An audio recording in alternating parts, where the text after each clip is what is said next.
Welcome to Dark Duty Stories, where real missions end and the unknown begins. Subscribe to go deeper. The Philippine Sea stretched endlessly before them, dark and rolling under a sky that promised rain.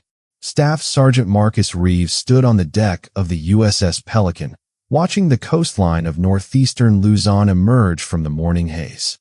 It was September 1972, and the humid air clung to his skin like a second uniform. Beside him, Corporal Danny Holt was already sweating through his fatigues, squinting at the jagged rocks that lined the shore. They were part of a 12-man Marine reconnaissance unit, tasked with surveying coastal installations along a stretch of beach the Navy wanted for potential logistics operations. It was supposed to be routine work, the kind of assignment that involved more paperwork than danger.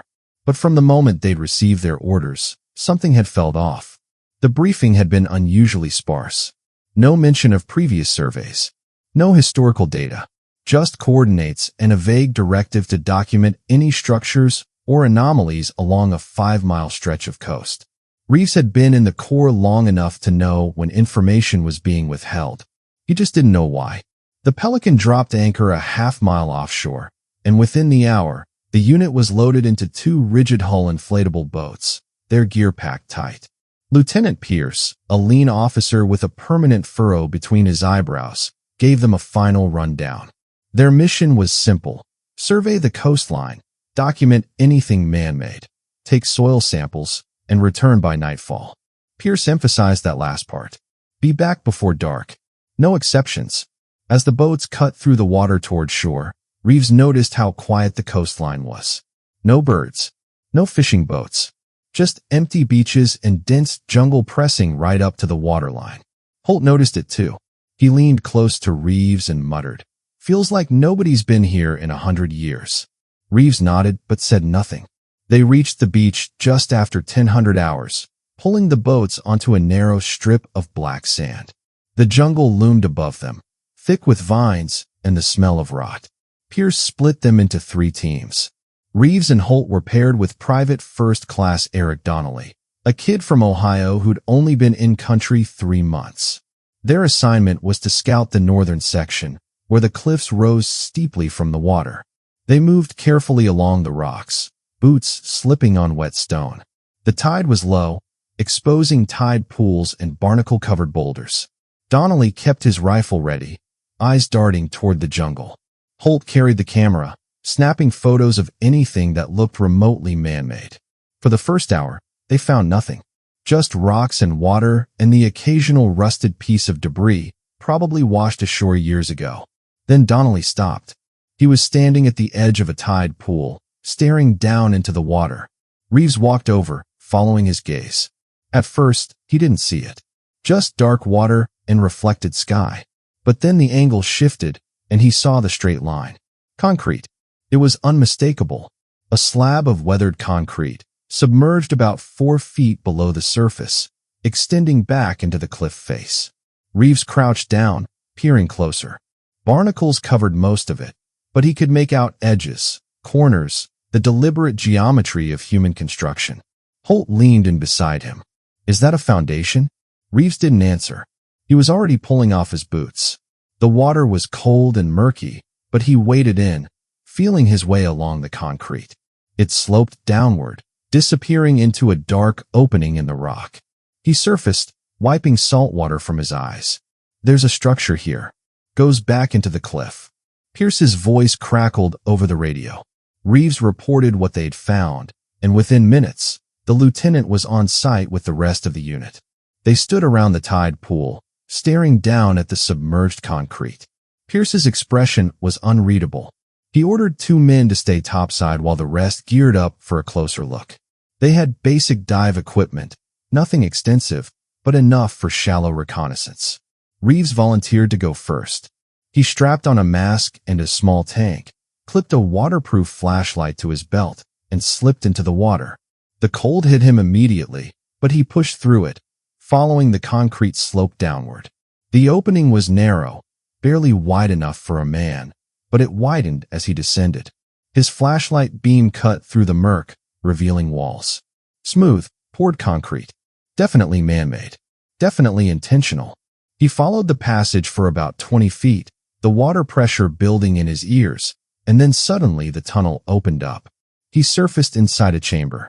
His flashlight swept across the space, and his breath caught. It was a room, a bunker. The walls were lined with metal shelving, most of it corroded and empty, but some still held crates, equipment, unidentifiable shapes covered in algae. The ceiling was low, dripping with moisture, and at the far end of the room was a doorway, leading deeper into the structure. Reeves swam to the edge of the chamber, finding a ledge where he could pull himself up. The air was thick and stale, but breathable. He keyed his radio, but the signal was dead. Too much rock overhead. He was on his own. He stood there for a moment, dripping onto the concrete floor, shining his light around the room. That's when he noticed the first strange detail. One of the crates was open. Inside, he could see what looked like radio equipment. Old, vacuum tube era technology, but intact. And beside it, something else. A clipboard. He picked it up carefully, the paper brittle and water-stained but still legible. It was a logbook. Entries in neat handwriting, dated 1945. Japanese characters filled the margins, but there were also notes in English added later. Annotations. Translations. Someone had been here after the war. He was about to leave when he heard it. A sound. Faint, rhythmic. Like machinery. Reeves froze, listening. It was coming from deeper inside the bunker. He should have gone back. Should have reported what he'd found and waited for orders. But something pulled him forward. Curiosity, maybe. Or the feeling that whatever was making that sound shouldn't be. He moved toward the doorway, his flashlight beam trembling slightly. The passage beyond was narrow, the walls slick with moisture. He had to crouch to move through it, his breathing loud in his own ears. The sound grew louder. A low hum, punctuated by rhythmic clicks. Mechanical. Deliberate. The passage opened into another chamber, larger than the first. And that's when Reeves saw the lights. Faint, flickering, but unmistakable. Electric lights. He stepped into the room, his mind struggling to process what he was seeing. Equipment lined the walls. Old but functional. Dials and gauges, some still glowing faintly. Wires ran along the ceiling, connecting to a central console in the middle of the room. And on that console, a radio transmitter. It was running. The dials were lit, the needle on the frequency gauge twitching slightly. A low hiss of static filled the air, broken occasionally by something that sounded almost like voices. Reeves approached slowly, as if the equipment might disappear if he moved too quickly. He reached out, touching the console. It was real. Solid. Warm. He checked the frequency. It was set to a military band, one that hadn't been used since the war. His hand hovered over the power switch, but he didn't touch it. Instead, he grabbed his camera and started taking pictures. Every angle, every piece of equipment, the logbook entries on the wall, the wiring, the lights. He needed proof. As he worked, the static from the radio shifted. The hiss faded, and for a moment, he heard something else. A voice. Faint, distorted, speaking in a language he didn't recognize. Japanese, maybe, or something older. He leaned closer, straining to hear. The voice repeated the same phrase over and over, a rhythmic chant that sent a chill down his spine. Then it stopped. The static returned, louder than before, and the lights flickered. Reeves stepped back, his heart pounding. That's when he noticed the second doorway. It was partially hidden behind a rack of equipment, but now that he was looking, he could see it clearly. A narrow passage, leading even deeper into the rock. And from that passage, he felt it. Air movement. A draft. Something was down there. Something was breathing. He backed toward the entrance, his instincts screaming at him to leave. But as he turned, his flashlight swept across the wall beside the doorway. And he saw them. Marks. Scratches in the concrete. Deep, deliberate gouges, as if something with claws had tried to dig its way out. Or in. Reeves didn't wait to find out which. He ran. He surfaced in the tide pool gasping, his flashlight still clutched in one hand, the camera strap cutting into his shoulder. Holt was there immediately, pulling him onto the rocks. Pierce was right behind him, demanding to know what he'd found. Reeves couldn't speak at first.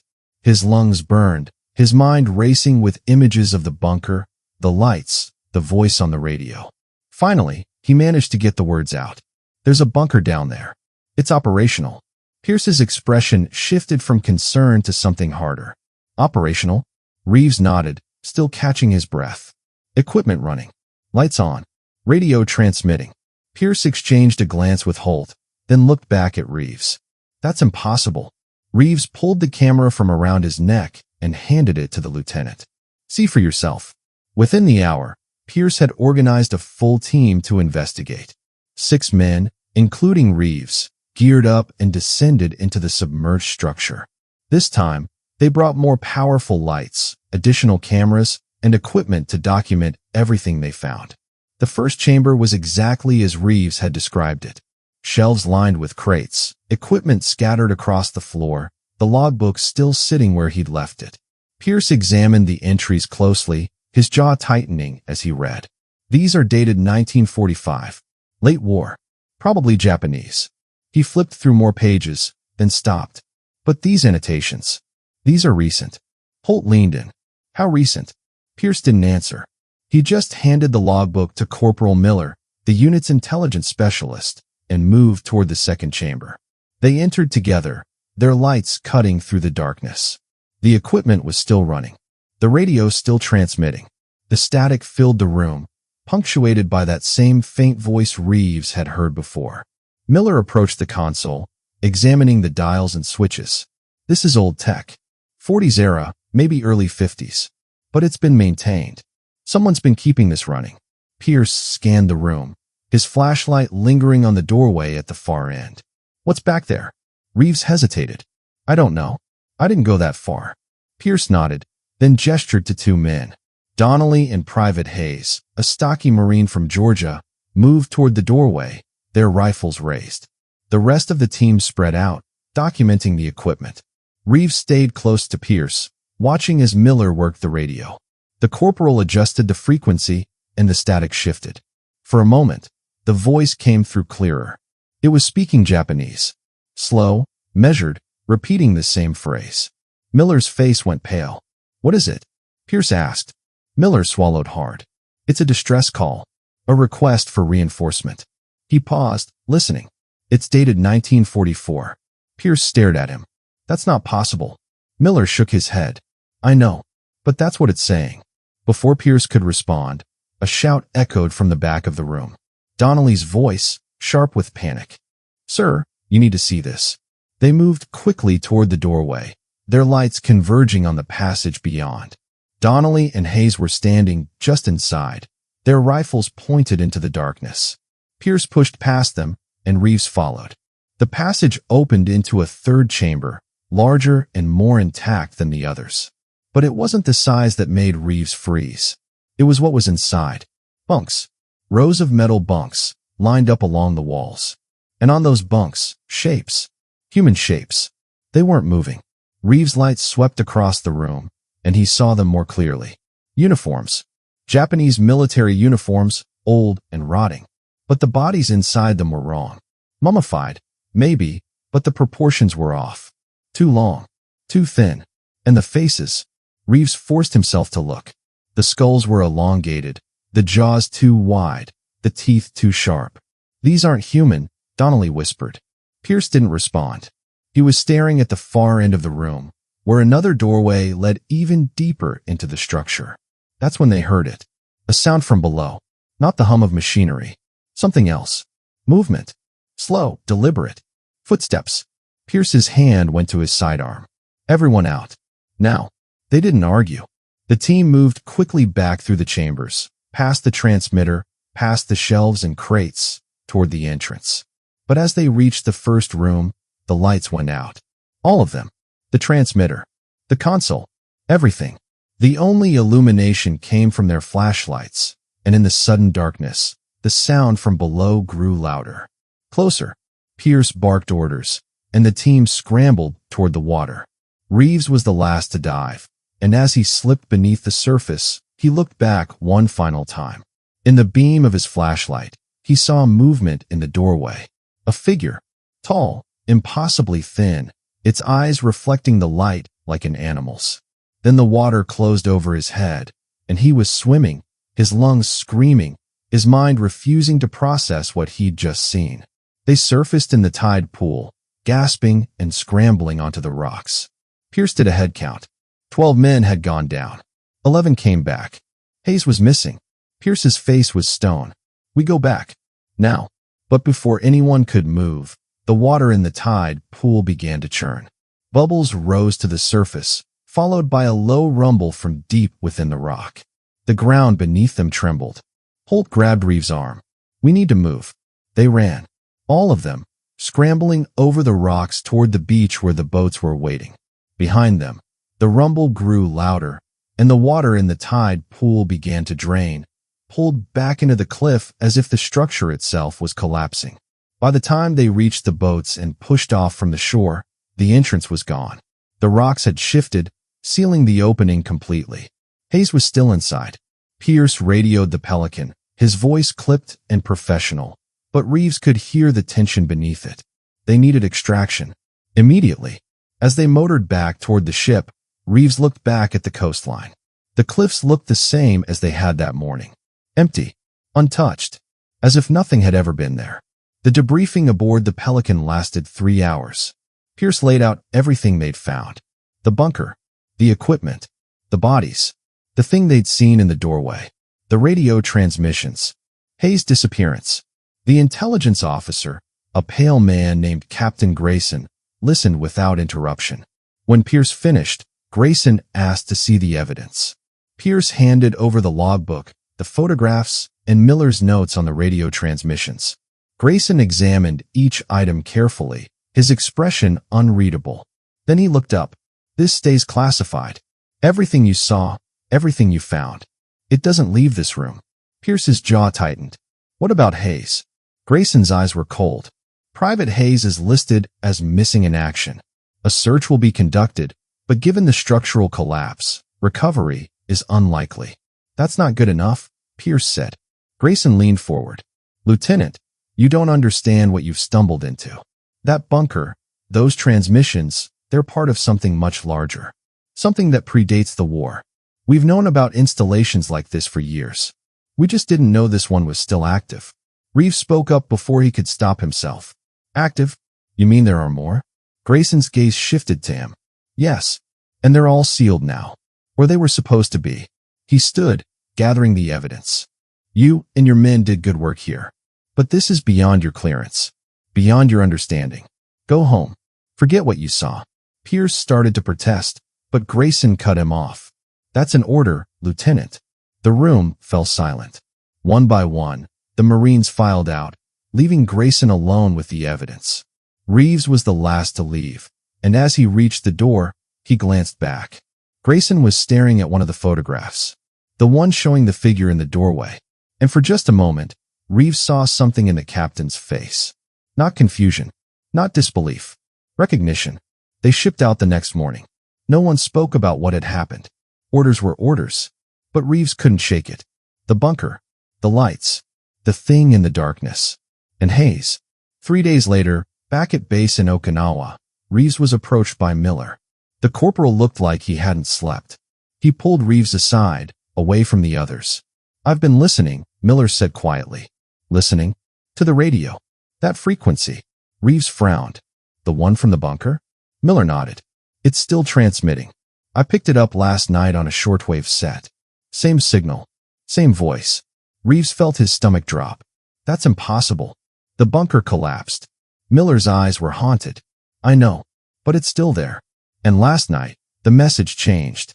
"Changed how?" Miller handed him a piece of paper. On it, he'd written a translation. "They are awake. The door is open. Do not come back." Reeves stared at the words, his mind racing. Before he could respond, Miller continued. "There's more. This morning, I heard a second voice. American. It was asking for help." Reeves' blood ran cold. "Was it Hayes?" Miller shook his head slowly. "I don't know. But whoever it was, they weren't alone." Over the next 2 weeks, reports began to filter in. Fishermen along the Luzon coast reported strange lights beneath the water. Divers found equipment floating to the surface. Old equipment. Military equipment. And then the disappearances started. A survey team sent to investigate the coastline vanished. All 6 men, gone without a trace. The Navy cordoned off the area, declaring it a hazardous zone. No one was allowed within 5 miles of the coast. Officially, it was due to unexploded ordnance from the war. Unofficially, no one knew what was happening. Reeves tried to move on. He completed his tour and rotated back to the States. But the nightmares followed him. The bunker, the lights, the figure in the doorway, and always, in the background, the sound of that radio. The voice repeating its message over and over. They are awake. 2 years later, in 1974, Reeves received a package. No return address. Inside was a file. Declassified documents, heavily redacted, but enough information to piece together the truth. The bunker wasn't Japanese. It was older. Much older. The Japanese had found it during the war and tried to use it. Tried to harness whatever was inside. But they'd lost control. The documents referenced other sites. Locations across the Pacific. Bunkers. Installations. All abandoned. All sealed. All still transmitting. And at the bottom of the file, a single line. Handwritten. Some doors should never be opened. Reeves never found out who sent the package. But he kept it, along with the photographs he'd taken. The ones that showed the equipment, the bodies, the figure. He kept them as a reminder. A warning. Because somewhere, deep beneath the Philippine coast, that bunker was still there. Still operating. Still waiting. And whatever had taken Hayes, whatever had carved those marks into the concrete, it was still down there. Listening. Watching. Waiting for someone else to open the door. Miller's transmissions didn't stop. Even after returning stateside, the corporal continued monitoring the frequency, compiling logs, documenting every shift in the signal. He sent Reeves copies every few months, thick envelopes filled with transcriptions and analysis.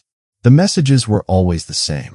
Distress calls, warnings, requests for reinforcement that would never come.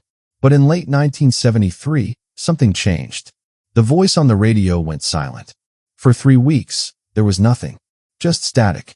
Miller called Reeves in a panic, convinced that whatever was in the bunker had finally died, or worse, escaped. But then the signal returned. Different this time. Not Japanese. Not English. Something else entirely. Miller sent the recording to a linguist at Georgetown, a professor who specialized in dead languages. The professor's response was brief and unsettling. The language was Austronesian. Ancient. Pre-colonial. A dialect that hadn't been spoken in over 1,000 years. And the message was clear. The sleepers have risen. The black water calls them home. Reeves read the translation 3 times before throwing it in the trash. He was done. Done with the bunker, done with the voices, done with whatever nightmare they'd stumbled into. But the world wasn't done with him. In March 1975, he received a visitor. A woman in a dark suit, no identification, no credentials. She sat across from him in a diner outside Quantico and told him everything. The bunker was part of a network. Dozens of installations scattered across the Pacific, built by a civilization that predated written history. The Japanese hadn't built them. They'd just found them. And they'd made the mistake of trying to use them. The entities inside, the woman explained, weren't human. They never had been. They were older, ancient, and they'd been waiting. For what? Reeves asked. The woman's smile was cold. For us to let them out. She told him about the other sites. The one in Micronesia where an entire research team had vanished in 1968. The installation off the coast of Taiwan that had started transmitting in 1971 and hadn't stopped since. The bunker in the Marianas where Navy divers had found bodies, dozens of them, all arranged in a perfect circle around a sealed door they couldn't open. And she told him about Hayes. The private hadn't died in the collapse. He'd been taken down into the deeper levels, the parts of the bunker they hadn't reached. He was still alive. Or something that had been Hayes was still alive. The woman slid a photograph across the table. It was grainy, taken with a long-range lens, but Reeves recognized the coastline. The cliffs. The tide pools. And in the water, just visible beneath the surface, a light. Faint but unmistakable. The bunker was active again. "We need you to go back," the woman said. Reeves stared at her. "You're insane. We need someone who's been inside. Someone who knows the layout. Reeves pushed the photograph back across the table. Find someone else. The woman didn't move. Private Hayes is still transmitting. We've been picking up his voice for 6 months now. He's calling for help. Reeves felt the diner walls closing in. That's impossible. The woman's expression didn't change. You've seen what's down there. You know it's possible. Reeves left without another word. But the photograph stayed with him. And so did the woman's final statement, delivered as he walked away. If we don't go back, they'll come to us. For weeks, Reeves tried to ignore it. He threw himself into work, into routine, into anything that would keep his mind off the bunker. But the nightmares returned. Worse than before. He saw Hayes, trapped in the darkness, his voice echoing through endless corridors. He saw the figure in the doorway, its elongated face twisted into something that might have been a smile. And he saw the marks on the wall, the gouges in the concrete, something trying to claw its way out. In May, he made the call. The woman answered on the first ring. I'll do it, Reeves said. But I want answers. Real answers. The woman's voice was calm. You'll get them. One way or another. They assembled a team. 8 men, all veterans, all with experience in deep reconnaissance. Miller was there, along with Donnelly, who'd refused to let Reeves go without him. The others were hand-picked specialists, engineers, demolitions experts, a medic, and a man introduced only as Dr. Carver, a thin, nervous academic who claimed to be an expert on the installations. They flew into Manila under civilian cover, then transferred to a Navy vessel operating off the Luzon coast. The area was still cordoned off, still officially a hazard zone, but the woman, who they now knew as Agent Kessler, had clearance that overrode every objection. The plan was simple. Descend into the bunker, locate Hayes if he was still alive, document everything they could, and plant charges to seal the installation permanently. Kessler was explicit about that last part. Nothing gets out, no matter what we find. They arrived at the site at dawn. The coastline looked exactly as Reeves remembered it. Empty, untouched. But the tide pool was different. The rocks had shifted again, reopening the entrance. And from the dark water, a faint glow pulsed, rhythmic and slow, like a heartbeat. Carver stared at it, his face pale. It's calling us. Reeves shot him a look. What? Carver didn't take his eyes off the water. The light. It's a signal. They know we're here. Kessler silenced them both with a gesture. Gear up. We go in 15. They descended in pairs, their waterproof lights cutting through the murk. The first chamber was flooded now, the water level higher than before, but the structure was intact. They surfaced in the second room, the one with the transmitter. It was still running. The dials glowed in the darkness, the needle on the frequency gauge twitching erratically. But the static was gone. In its place, a steady tone. Low, resonant. And beneath it, voices. Dozens of them, overlapping, speaking in languages Reeves didn't recognize. Miller moved to the console, his hands shaking. This isn't right. The signal's changed. It's stronger. Kessler checked her equipment. How much stronger? Miller looked at her, his face ashen. Exponentially. It's not just transmitting anymore. It's amplifying. Receiving. Whatever's down here, it's communicating with something outside. Before anyone could respond, a sound echoed from the deeper passage. A voice. Faint but unmistakable. Help me. Donnelly's head snapped up. That's Hayes. Reeves felt his chest tighten. It can't be. But the voice came again, clearer this time. Please. Help me. Kessler motioned to 2 men. Reeves and Donnelly moved toward the passage, their lights sweeping the darkness. The corridor was longer than Reeves remembered, sloping downward at a steep angle. The walls were slick with moisture, and the air smelled of salt and something else. Something organic. Decay. They reached the third chamber, the one with the bunks. The bodies were still there, arranged in neat rows. But something had changed. They'd been moved. Realigned. All of them facing the far doorway. The one that led deeper. Reeves' light swept across the room, and he saw fresh marks on the floor. Drag marks. Something had been pulling the bodies toward the door. Donnelly's voice was barely a whisper. Jesus Christ. The voice came again, from beyond the doorway. Closer now. Help me. I can't get out. Reeves approached the door slowly, every instinct screaming at him to turn back. But he couldn't. Not if Hayes was really down there. He stepped through the doorway, and his light illuminated a staircase. It spiraled downward, carved directly into the rock, descending into darkness so absolute his flashlight barely penetrated it. And at the bottom, movement. A figure. Tall. Thin. Standing motionless. "Reeves," Donnelly hissed. "We need to go." But Reeves was already moving forward. He descended the staircase, his boots echoing on the stone. The figure didn't move. As he got closer, his light finally reached it. And he saw. It was Hayes. Or it had been. The uniform was his. The dog tags hanging around its neck bore his name. But the body was wrong. Too tall. Too thin. The skin stretched tight over bones that didn't match human anatomy. And the face. The face looked up at Reeves, and for a moment, he saw recognition in its eyes. Hayes' eyes. Then it smiled. And Reeves understood. Hayes wasn't calling for help. He was the bait. The scream tore through the darkness behind him. Donnelly. Reeves spun, his light sweeping back toward the staircase, but Donnelly was gone. Just his rifle, lying on the steps, still rocking from where it had fallen. The thing wearing Hayes' uniform moved. Fast. Too fast. One moment, it was standing at the bottom of the stairs. The next, it was on the steps, climbing toward him with a movement that didn't match the structure of its limbs. Reeves fired. 3 shots, center mass. The thing didn't slow.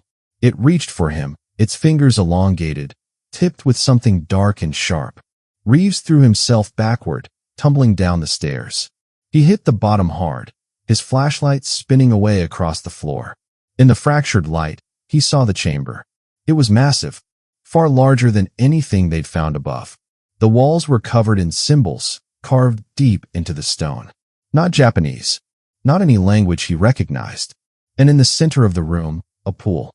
Black water, perfectly still, reflecting nothing. Around it, figures. Dozens of them. Standing motionless. Waiting. Reeves scrambled for his light, his hands shaking. The beam caught one of the figures, and he saw its face. Donnelly. Or what had been Donnelly. The same elongated features. The same wrong proportions. And beside it, others. Men in uniforms from different eras. Different nations.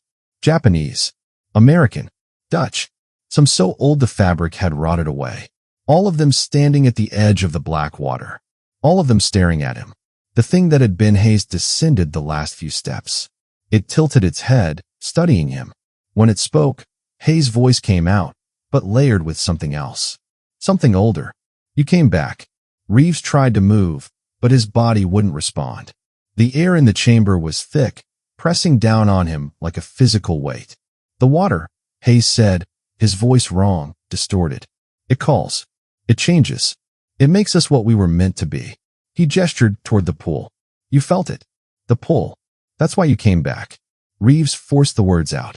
"What are you?" Hayes' smile widened, his jaw unhinging slightly. "We are the sleepers. The ones who waited. The ones who will wake." Above them, Reeves heard shouting. Gunfire. The rest of the team. The thing that had been Hayes turned toward the stairs, and in that moment, Reeves moved. He grabbed his flashlight and ran. Not toward the stairs. Toward the far side of the chamber, where another passage led deeper into the rock. He didn't know where it went. Didn't care. He just ran. Behind him, the figures began to move. Their footsteps echoed through the chamber, slow and deliberate. Not chasing. Following.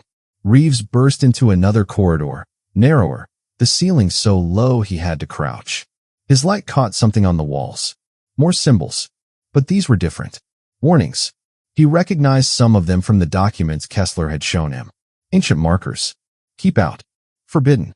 Do not open. The passage opened into a small chamber. And in the center, a door. Massive. Stone. Sealed with metal bands that looked like they'd been there for centuries. And carved into the door, a single symbol. A spiral. Descending. The same symbol he'd seen on the walls. On the bodies. On everything connected to the bunker. This was it. The source. The thing they'd all been trying to reach. Or keep sealed. Reeves approached the door, his hand outstretched. The stone was cold. Ancient. And beneath his palm, he felt it. A vibration. Something on the other side. Moving. Breathing. Waiting. A voice spoke behind him. Donnelly's voice. Don't. Reeves turned. Donnelly stood in the passage, his face twisted into that same wrong smile. Beside him, the others. Hayes. The figures from the pool. All of them watching. If you open it, Donnelly said, they all come through. All of them. Everyone we've taken. Everyone we've changed. They'll walk the earth again. Reeves' hand stayed on the door. And if I don't, then we wait, Hayes said. We've waited before. We can wait again. But you'll stay here. With us. Reeves looked at the door, then back at the figures.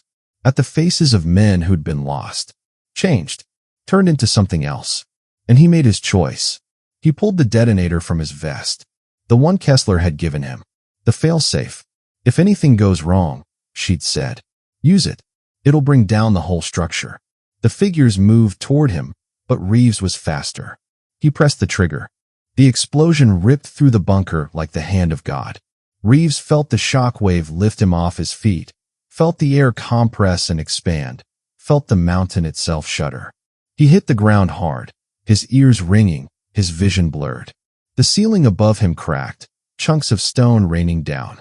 The figures scattered, their movements chaotic now, panicked. The door behind him groaned, the metal band straining. For a moment, Reeves thought it would hold. Then it didn't. The stone split, a hairline fracture running from top to bottom.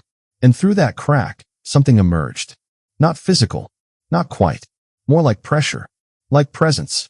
A wave of cold that made Reeves' breath fog in his lungs. The figures stopped. All of them. They turned toward the door, their heads tilting in unison. And then they began to change. Their forms shifted, collapsing inward, their bodies folding and twisting until nothing human remained. Just shapes. Dark and writhing and wrong. Reeves ran. He didn't look back. Didn't think. Just ran. Through the corridor, through the chamber with the pool, up the staircase. Behind him, the sounds of collapse. Stone grinding against stone. Water rushing in. And beneath it all, a sound that wasn't quite a scream. More like a call. A summons.